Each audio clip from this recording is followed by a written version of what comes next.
అమెరికాలో నివసిస్తున్న ఆసియన్లలో భారతీయులే రిచా? ప్రవాస చైనీయులు జపనీయుల కన్నా యుఎస్లో సగటు భారతీయుడు చాలా ఎక్కువ సంపాదిస్తున్నారా? భారతదేశంలో పేదలుగా పుట్టిన అక్కడికి వెళ్లి కసిగా ఆ స్థాయిలో ఎలా సంపాదిస్తున్నారు? అసలు అమెరికాలో భారతీయులు ఎలా నివసిస్తున్నారు? Watch this report.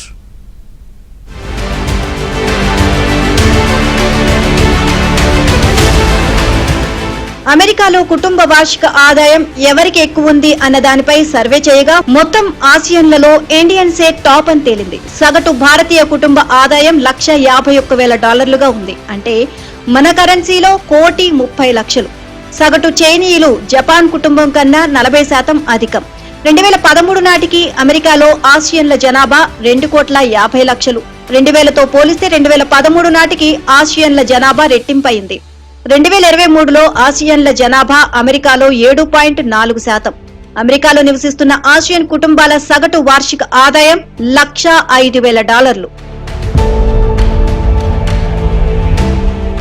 అమెరికాలోని మొత్తం ఆసియన్లలో చైనీయులు 22%, భారతీయులు 21%, ఫిలిప్పీన్స్ 19% మంది ఉన్నారు, వియత్నాం వాసులు 9%, కొరియన్లు 8% మంది ఉన్నారు, పాకిస్తానీయులు కూడా 3% మంది ఉన్నారు. 2000లో అమెరికాలోని మొత్తం వలసదారుల్లో 63% ఆసియన్లు ఉండగా 2023 నాటికి 54%కి తగ్గారు.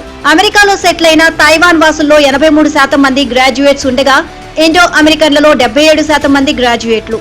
అమెరికాలో పెద్దగా చదువుకోని వారిలో భూటాన్, మయన్మార్, లావోస్, కంబోడియన్లు ముందున్నారు. వీరంతా యుఎస్ లో చిన్న చితకా పనులు చేసుకుంటూ బతుకులు ఈడుస్తున్నారు. 1951 తర్వాత అమెరికన్ ఇమిగ్రేషన్ చట్టాలు మారాక భారతీయులు వెళ్ళటం మొదలు పెట్టారు. అందరూ చదువుకున్న వాళ్ళు వెళ్ళారు.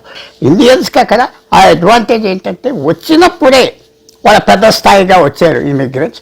చైనీసు, జపనీసు, మిగతా వాళ్ళంతా లేబర్ వర్కర్స్ అలాగొచ్చారు. కాబట్టి ఇండియన్స్ ఆటోమేటిక్గా ముందరకు వచ్చేసారు. చదువు అడ్వాంటేజ్. అందువల్ల ఇప్పుడు కూడా ఇండియన్స్, ఏషియన్స్ అందరినీ, ఆఫ్రికన్స్, ఇమిగ్రెంట్స్ని డామినేట్ చేసేది ఆదాయంలో.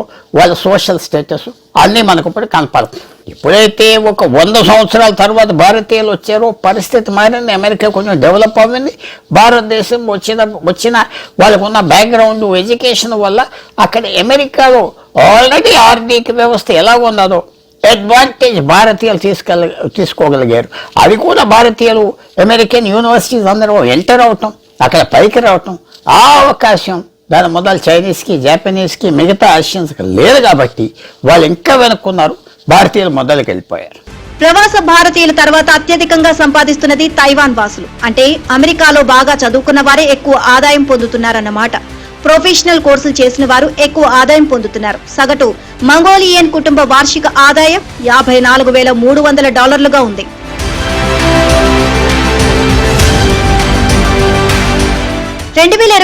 యుఎస్ సెన్సార్ బ్యూరో లెక్కల ప్రకారం అమెరికాలో 52 లక్షల మంది ఇండియన్స్ ఉన్నారు. 2 దశాబ్దాల్లో ఇండియన్ల సంఖ్య 174% పెరిగింది. మొత్తం ఇండో అమెరికన్లలో ఆ దేశంలో దశాబ్దానికి పైగా నివసించిన వారు 60% మంది ఉన్నారు. మొత్తం భారతీయుల్లో 84% మంది అమెరికన్ ఇంగ్లీష్ ను నేటివ్ అమెరికన్ లాగే మాట్లాడగలరు. వీరిలో 28% మంది ఇంట్లో కూడా ఇంగ్లీషే మాట్లాడుతుండగా ఆంగ్లంతో పాటు ఏదో ఒక ఇండియన్ లాంగ్వేజ్ మాట్లాడేవారు 56% మంది ఉన్నారు. ఇక మొత్తం ఆసియన్లలో ఇంగ్లీష్ మాట్లాడగలిగేది 74% మంది. వలసదారుల్లో హిందీ మాట్లాడేవారు 18% మంది దాకా. తర్వాత స్థానం తెలుగుదే. 11% మంది తెలుగు, 10% మంది గుజరాతీ, 7% మంది తమిళం మాట్లాడుతున్నారు. అమెరికాలో సెటిల్ అయిన ఇండియన్లలో 20% మంది కాలిఫోర్నియా రాష్ట్రంలోనే ఉన్నారు. ఆ తర్వాత స్థానాల్లో టెక్సాస్, న్యూజెర్సీ, న్యూయార్క్, ఇలినోయిస్ ఉన్నారు.